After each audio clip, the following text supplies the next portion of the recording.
the life of Joseph, there's many words that could have been chosen, but I chose the word seasons, just to take a look at the different seasons of his life. He had a season of favoritism.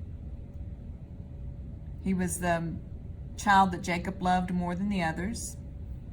He had the coat of many colors, and God gave him dreams during that season.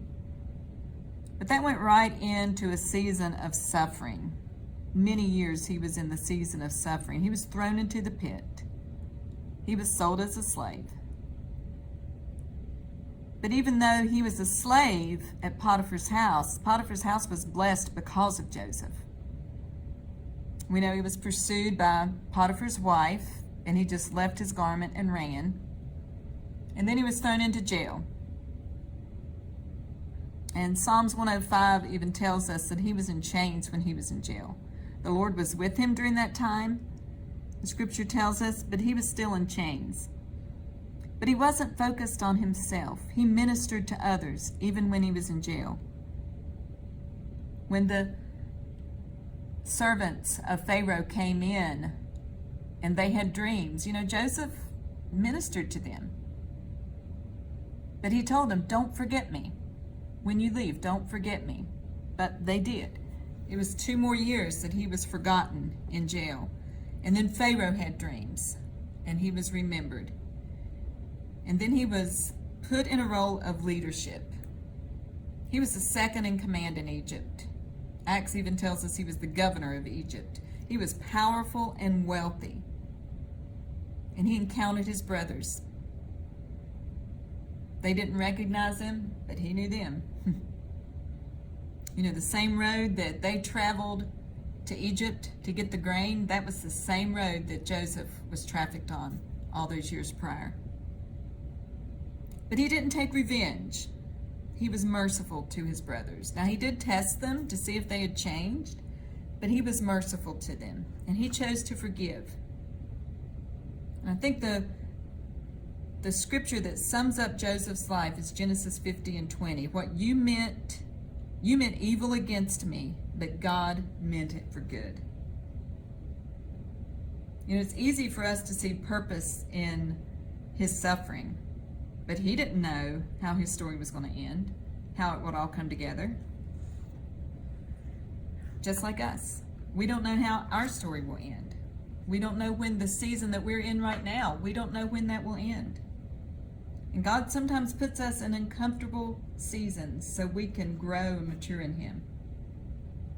During that season of favoritism, Joseph wasn't ready for leadership. But as he grew, God made him ready. Seasons can be difficult and challenging, but we must look in every season to see what God is trying to tell us and to learn. We have to be teachable. We have to have a heart that is pliable and teachable. This is a word study on the words unequally yoked, taken from 2 Corinthians 6:14. Do not be unequally yoked together with unbelievers. For what fellowship has righteousness with lawlessness? And what communion has light with dark?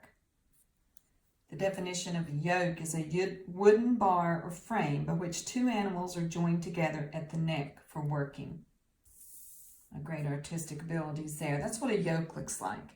There would be an animal here and an animal there. That would be around their neck. And this comes from Deuteronomy 22:10, where the law prohibited a person to plow with an ox and a donkey, because one was stronger than the other. I mean, they had different strengths, and the stronger one would overpower the weak. So they wouldn't work well together. So what does this mean to us? We're not animals. We don't have these yokes around our neck.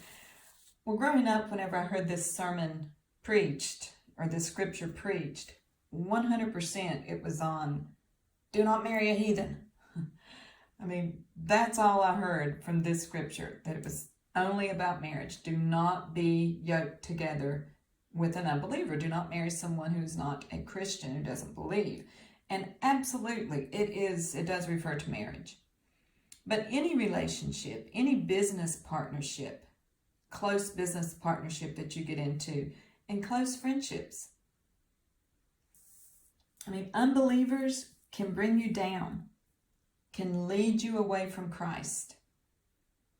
People can fill your head with ideas that can cause you to be negative, to be judgmental, to be unloving. The list goes on and on. People can have a negative influence on your life. You know, God calls us to live separate lives. I mean, we can't separate ourselves from all unbelievers because we do have the Great Commission. But he's talking about close relationships, yoked together. Do not have close relationships with those who will pull you down. You know, how do you know if you're yoked to someone? Well, after you've, hung out with them, what kind of effect do they have on your life? What kind of thoughts do you have? What kind of feelings are you having? You will know. You will know if it is unhealthy for your spiritual life. Because we're to be yoked with Jesus. Jesus said, "Take my yoke, for it is easy and my burden is light." You know, I've heard my husband preach many times, and he says it's easier to pull someone down than to pull them up. And he'll have someone stand up in a chair, and he'll get them by the hand. He says, "Okay, I want you to pull me up, and I will try to pull you down. Let's see who can do it the quickest." And he just one jerk, and the person comes down out of the chair, even a strong, big, husky guy. So it's so easy for someone to pull you down, especially if you hang around someone with a strong personality. They can easily pull you away from God. I've seen it happen time after time. And to people that I love dearly, I've seen this happen. So we just need to ask ourselves, who are we in close relationship with that may be pulling us away from Christ? And if it's someone who is pulling us away from Christ, then we need to get out of that relationship. We need to distance ourselves, and we need to be yoked with Jesus.